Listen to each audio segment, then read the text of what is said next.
นี่ได้น่ะคือจบจากเรื่องทางอกหักแล้วก็มาจบมาต่อกันทางนี้อีกเป็นนี่ได้ล่ะโดยว่าเป็นยังฮะว่าเป็นยังดินเขาบ่ให้เฮ็ดว่าเดี๋ยวเฮาสิพังครั้งนี้ซื่อพอติดบ่เฮาก็อยากปลูกผักซื้อตลาดบ่ให้บ่เป็นหยับ่งถึงนี่คันคือปลูกผักปลูกหยังนี่ซื่อนี่โอ้ยแม่นว่าเราบ่เสียงนี่อยากให้ปลูกฮอดยับไปพุ่นแล้วโดยเอาว่าเราความขยันบ่ได้อยู่ในกินทั้งเทื่อเฮากี้ให้ก็เราขอกินข่อยปลูกกับเอื้อยข่อยแต่ข่อยบ่ได้ให้บ่ได้หยังเขาว่าอ้าวจะกินอ๋อแต่ก่อนหน้าพุ่นบ่โดยเฮาปลูกบ้านนี้แล้วกับเอื้อยข่อยตอนนั้นแต่ข่อยบ่ได้คิดดอกว่าโอ้สิบ่ให้ดอกแต่ปลูกผักสิกิน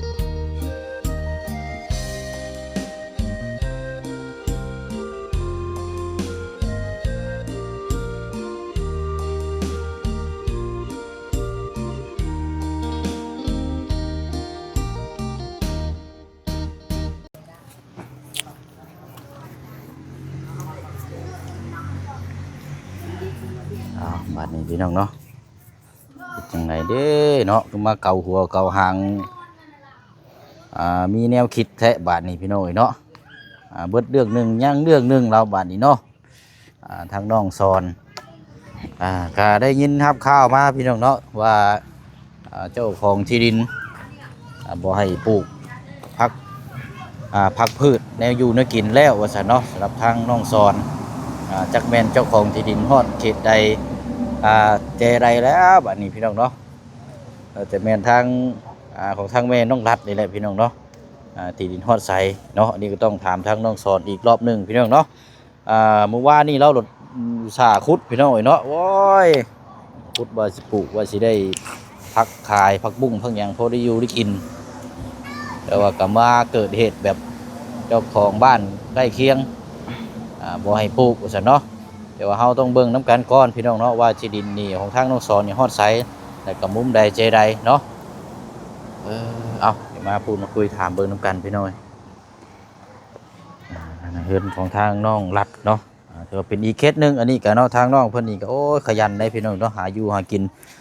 ค้าขายเป็นน้ำหมอกน้ำไม้เป็นต่างๆเนาะก็หลายสิ่งหลายอย่างก็เป็นเคสที่ทางผู้เชี่ยวชาญก็ได้ช่วยเหลือเบื้องต้นเรียกว่าเป็นสะพานบุญในทางผู้ใหญ่ใจบุญเนาะก็หลายรอบหลายเทื่ออยู่เนาะพี่น้องเนาะครับทักทายสบายดีและสวัสดีพ่อแม่พี่น้องเบิดสุขุสุคนเด้อพี่น้องเนาะพบเจอกันอีกคือเก่าพี่น้องเนาะกับช่องทางของทางพ่อน้องเปลวเนาะพี่น้องเนาะ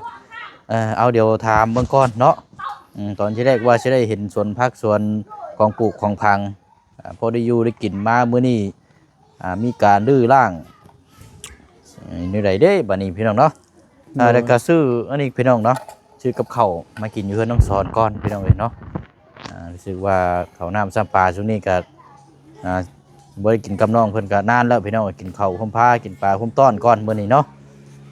เอาเดี๋ยวจังไปกินข้าวเดี๋ยวมาเบิ่งถามทั้งน้องเพิ่นก่อนเนาะเหตุยังขึ้นเนาะโอ้ยเอาสบายดีสบายดีเนาะเป็นนี่ได้น่ะคือจบจากเรื่องทางอกหักแล้วก็มาจบมาต่อกันทางนี้อีกเป็นนี่ได้ล่ะโดยว่าเป็นยังว่าเป็นยังดินเขาบ่ให้เฮ็ดว่าเดี๋ยวเฮาสิพังครั้งนี้ซื่อพอติดโดยใช้อันลุกมาพี่ก่อนก็ได้ใช้ดินจะฮอดใช้ฉานี่นะนี่บอลนี่ฮะบอลนี่จากโทนี่บ่กับคุมไปนี่บ่โดยอ๋ออันว่าฮอดพี่นั่นบ่แม่นอันนี้เนาะโดยดินจางนี่นะอันของทางแม่น้องรัดซั่นบ่โดยเราบ่เป็นหยังเนาะบ่เฮาก็อยากปลูกผักซื้อตลาดบ่ให้บ่เป็นหยังบ่ถึงนี่คันคือปลูกผักปลูกหยังนี่ซื่อนี่โอ้ยแม่นว่าเราบ่เสียงนี่อยากให้ปลูกฮอดยับไปพุ่นแล้วโดยเอาว่าเราความขยันบ่ได้อยู่ในกินทั้งเทื่อเฮาให้ที่ดินหมู่ปลูกผักแล้วเฮาปลูกก็ได้เนาะปลูกก็เฮาบ่ได้นั่นนี่ดอกปลูกก็เขาคอมากินเองคันว่าเจ้าปลูกได้นี่เรามาขอกินน้ำก็ได้เด้โดยเรานั่นตะกี้ก็เราขอกินข่อยปลูกกับเอื้อยข่อยแต่ข่อยบ่ได้ให้บ่ได้หยังเขาว่าอ้าวจะกินแต่ก่อนหน้าผมบ่โดยเฮาปลูกบ้านนี้แล้วกับเอื้อยข่อยตอนนั้นแต่ข่อยบ่ได้คิดดอกว่าโอ้สิบ่ให้ดอกแต่ปลูกผักสิกินซื่อเฮาบ่ได้ปลูกกล้วยบ่ได้ปลูกหยังซื่อก็พอปลูกผักซื่อมันบ่เป็นหยังดอกเพราะว่านั่นเฮาลื้อร่างน่ะมันตกแล้วก็ได้เด้ปีนึงก็มันมุนหมดแล้วไม้นี่ปีนึงมันก็เป็นอันนั้นแล้วเป็นพื้นหมดแล้วปีนึงหมดปีนี้มันแห้งเด้แต่ว่านี่เราบ่ให้ปลูกเนาะทั้ง พ่อบ่ทางแม่ พอแล้ว พอแล้ว เรา บ่ บ่ให้บ่เป็นหยังบ่ได้คิดหยังดอกคอยขอให้ซ้ำได้ บ่ได้ ดินเฮาซ้ำได้เฮาปลูกได้ซ้ำนั้น บ่ได้ซีเรียสดอกเนาะ โดย บ่เฮาก็ถามเบิ่งหันแหล้วเนาะว่าเป็นจังไดนะ โดย แต่ว่าน้ำโดยตรงนี่ว่าคันว่าคือคนฉลาดพอนี่บ่เชียงคือบ่เชียงนี่ให้ยับลงไปพุ่นแล้วเจ้าจะปลูกฮอดไส โดยปลูก ปลูกหลายๆเดี๋ยวก็สิมาขอกินน้ำนี่ โดยหากปลูกกินซื่อบ่แม่นว่า เออ ปลูกว่าสิปลูกต้นกล้วยตูหยังข่อยปลูกผักสิกินเองซื่อ ผักขายแล้วก็ได้กินน้ำกันอีกเนาะ โดยตะกี้ลาวก็ขอผักข่อยปลูกน้ำเบื่อข่อยเฮ็ดสวนแบบนี้แหละตะกี้หั่นข่อยเฮ็ดจังซี่ซักข่อยยังบ่ได้เฮ็ดเฮือนตัวนี้เด้แต่นี้ข่อยเฮ็ดอยู่พุ่น ดึงไปนี้มานี้เนาะ โดยนี่แต่บอลนี่บอลนี่แบบนี้อยู่พุ่นข่อยเฮ็ดตะกี้หั่นข่อยเฮ็ดกับเอื้อยข่อย แต่กว้างหนิดนึงฮอดพุ่นข่อยเฮ็ดหลักโห ฮอดเฮือนตัวนั้น แต่เราก็ขอกินก็ค่อยบ่ได้ว่าหยังอยากกินก็เอาเขาว่าแต่ก็บ่เป็นหยังเนาะเฮาคนวิสัยมันต่างกันเนาะ อย่าได้เพิ่นบ่ให้ปลูกหม่องที่ดินเพิ่นก็บ่เป็นหยัง โดย เฮาก็ปลูกหม่องเฮาเท่าที่เฮาเฮ็ดได้นี่แหละเนาะ โดย ที่ดินของ บ่เป็นหยั เฮาง ซะ โดย อ่า ดินเฮาดินเฮามีซ้ำนี่เนาะเฮาก็ปลูกได้ซ้ำนี่เฮาปลูกหลายเฮาบ่ได้ เท่ากับวันนี้นี่สิพังหม่องไม้แล้วบัดนี้เนาะ โดยเฮาฮือมาแล้ว เฮา เฮาสิพังบ่อนนี้ ไล่ไปพี่เนาะ โดย มื้อเช้านี่บ่เรามาบอก ตอนแรก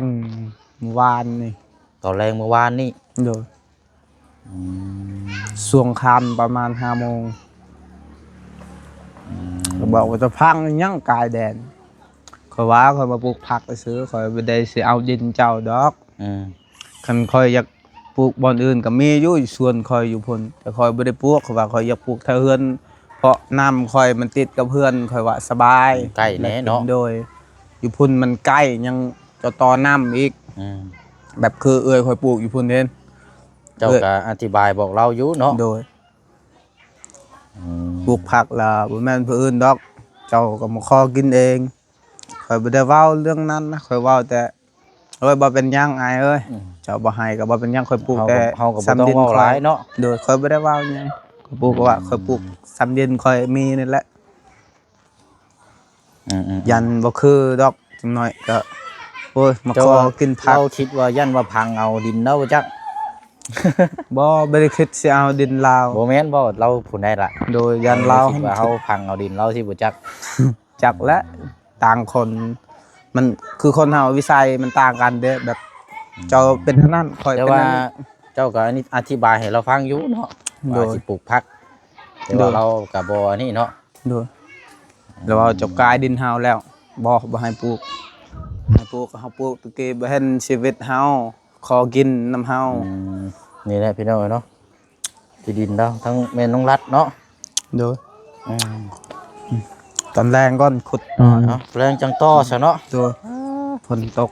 พอดีแล้วอันทั้งบ่เชียงซื้อกับข้าวได้มากินข้าวนํกันมื้อนี้เด้อ โดย กินข้าวเที่ยงซะเนาะแต่ว่าข้าวเช้าบ่เชียงบ่ได้กินแต่ว่ากลายเป็นข้าวเที่ยงซะ โดย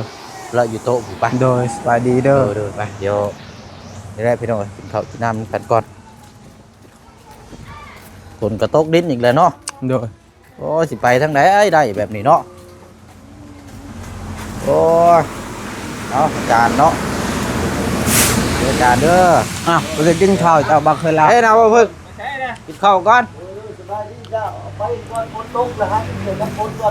จุดกันพลอ้าวบากินข้าวก่อนไปยัง เอากินแล้วเจ้าผมจะได้ไรไปก่อน กินแล้ววะ ด้วยสวัสดีจ้า โอ้เดี๋ยวอาเดอร์คอยได้เนาะมาผู้อยู่ก็กินเฮาเนาะไปกันนี่ลาบเลยอาจารย์ทางเอื้อยเพื่อนนี่ละจัดให้นี่มันกันก่อนเนาะจะกินไปโอ้มีหมักตัวกูมีอย่างเยอะหลายอยู่ได้เออ คามป้อม ขาป้อม เก่าแล้วกินคามป้อม ขาป้อมรองท้องได้นี่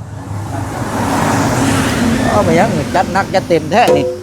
โอ้เปิดเอากาแฟให้กิน กาแฟบ่ ก่อน โอ้ยเนาะ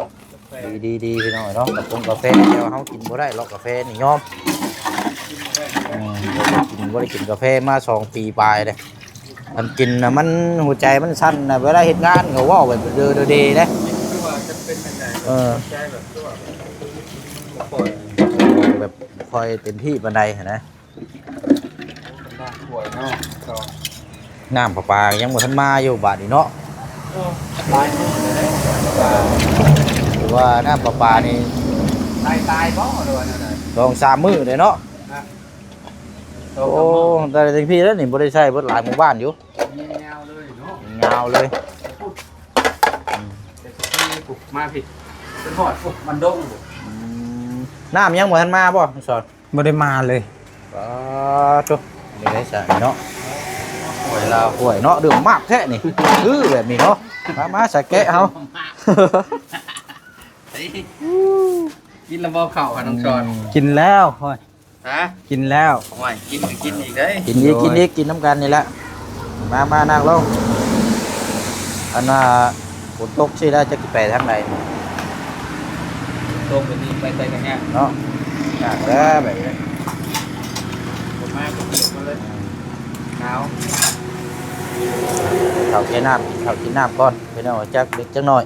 ไปถามแล้วว่ากำลังปลูกผักปลูกอย่างแล้วว่าเจ้าของที่ดินทั้งแม่ทั้งอันนั้นทั้งขอน้องรัดบ่ให้เราปลูกก็เลยโอ้ยมันคือคอยนี่เว้ยให้ปลูกผักที่ชื่อปลูกเบ่เด้อแล้วแหละสิได้ขอนำ ปลูกไว้กินสิเนาะ ปลูกไว้กินซื่อๆเป็นบ่ซักคะแนนรู้คะแนนมันก็ปลูกผักปลูกหญ้าสิเขาพูดเอาที่ดินปลูกหลายๆแล้วก็แบ่งกันกินขั้นส้มขั้นหยังอีก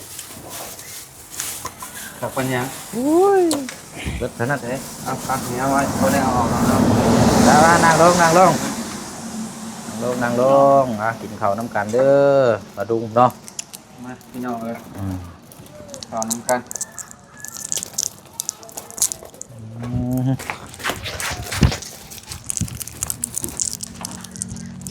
ลาบ ลาบก้อยซอยคม โอ้ยเป็นงานให้ไปบ่ได้ อ่านเลยอารมณ์ดี ลาบก้อยซอยคมล้างมือก่อนอ๋อน้ำห้อนแท้นี่เอาน้ำห้อนล้างมือคนตรวจ เอาน้ำร้อนล้างมือ เนาะยังขาดเชื่อคัก เสื้อขัดได้ เออไปเจ้าหน้าข้างกลางรถนะจะเคลียร์ตัวนี้ออกรถกาแฟบุ้มีไปกินหรอกไปพอแล้วบุ้มีไปกินกาแฟได้ละ บ่เป็นหยัง เอาเจ้านั่งนี่เอามาเด้อพี่น้องเด้อ มาบาดนี่พี่น้องเอ้ย มาเด้อกินข้าวเด้อ ข้าวน้ำกันพี่น้องเอ้ย โดย เขาอยู่นี่แหละเนาะเพื่อนต้องซอน ข้าวผมพากำลังสอนนี่ ได้พักเลยอ่ะหมักขามป้อมก็มีได้ได้หมักขามป้อมอยู่นี่ได้นี่นี่ได้นี่เอาพักเขา มาพี่น้อง ดูดิเนาะ กินข้าว เอาเพิ่นไปสิเขานี่ก็เอาซื้ออะไรเขาก็ต้องกินได้หรือว่า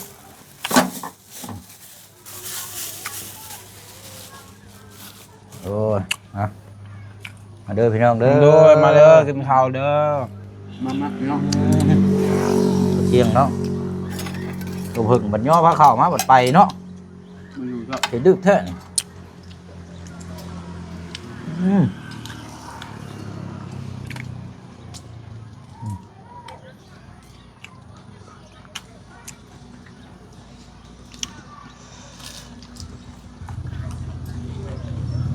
โอ้ตายเขาติดมือแดงจะเห็นไหมเจ้าเนาะส่วนเนาะ ทำไม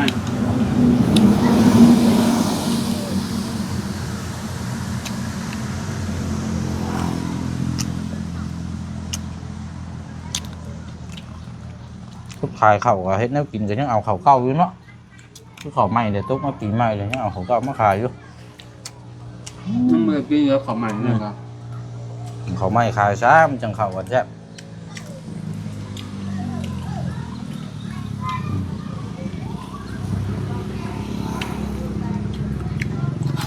ไปดูข้าวอีกหน่อยเหรอ วันที่19แล้วอาจารย์เด้ หืม ที่19แล้วเบิดนะ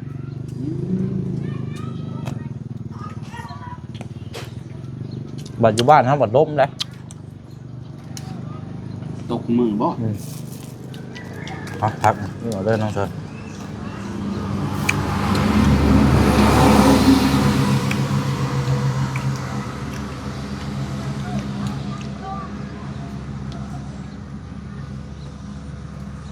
ได้เนาะเอาบ่ไล่ดูเพิ่ม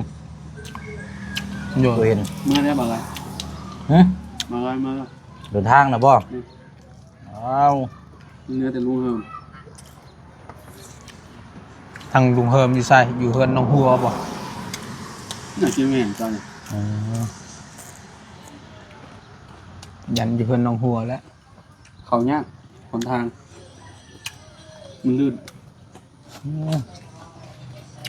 แต่ฝนตกสิยังเรียบร้อยแล้วล่ะ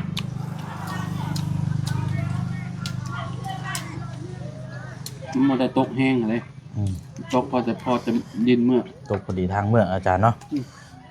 อืม จากนั้นได้พี่น้องเนื้อขอโทษเจือกใช่เจือกครัว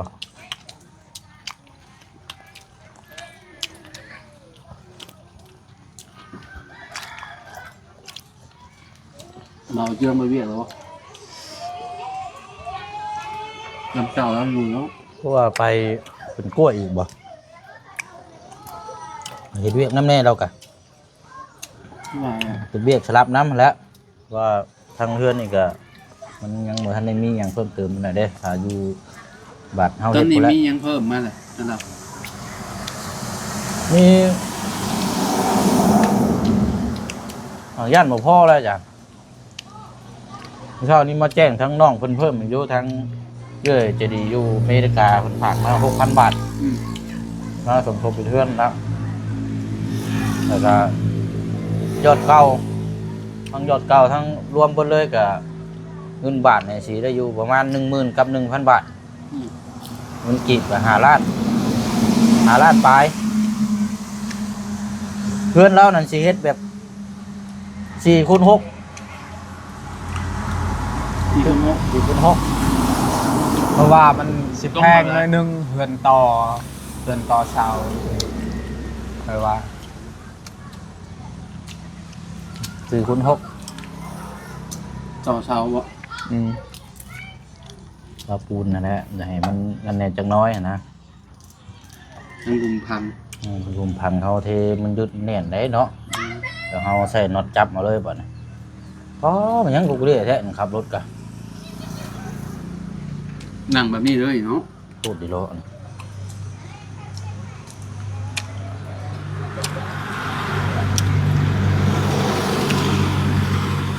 ยังขาดลายจานเด้องบยังขาดลายแล้วว่าเฮือนน่ะบ่ได้เฮ็ดใหญ่เราเฮือน6 เสา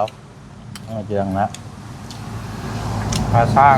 อีกคนงก วงกบดูหน้าต่างพวกนี้แหละ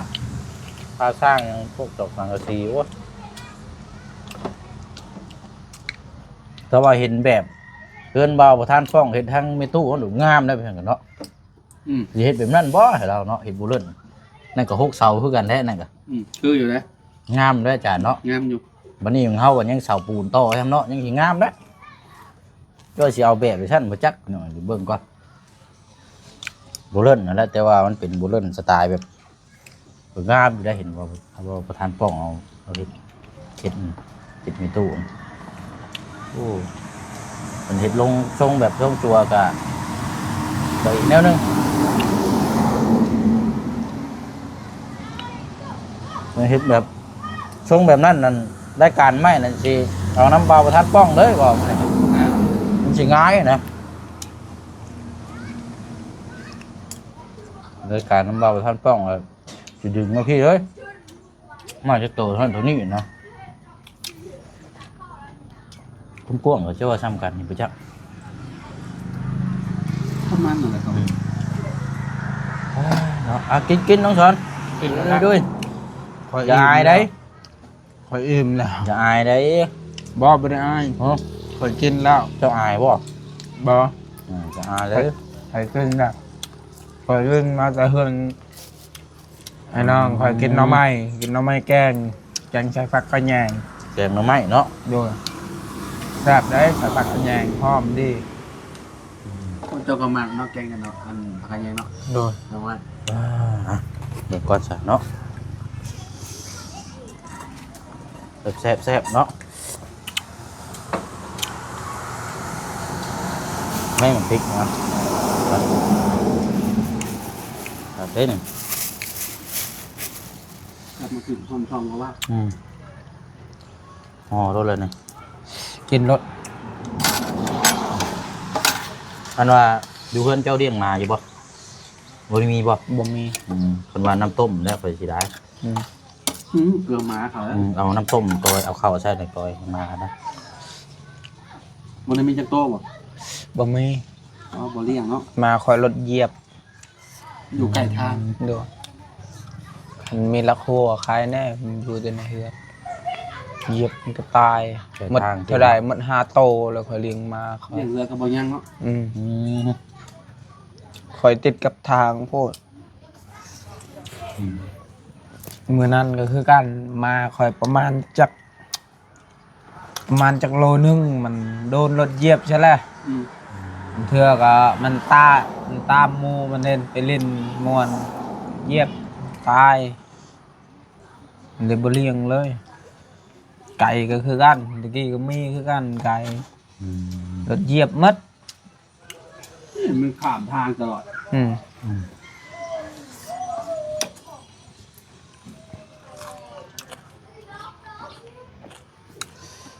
เอาเฉพาะเดี๋ยวคลิปนี้ก็โจโจะแล้วก็ลาพี่แล้วน้องคนได้บัตรนี่ โดย โดย เพราะว่ายันว่ามันกินข้าวไปเรื่องเนาะ โดย เดี๋ยวมีอย่างจังว่าจังคุยน้ำกันอีกบัตรนี่ โด เนาะ ย เผ็ดแท้น่ะชิมเนื้อเดียวนึงกัน ปิดเป็นเข้าแล้วเผ็ดคือหยัง เอาแป๊บเดียวนึงละเผ็ดขนูเว้ยตาชะเนาะตามนั้นเลยพี่น้องเนาะขอจบคลิปลาพี่และน้องไปก่อนเนาะสำหรับทาง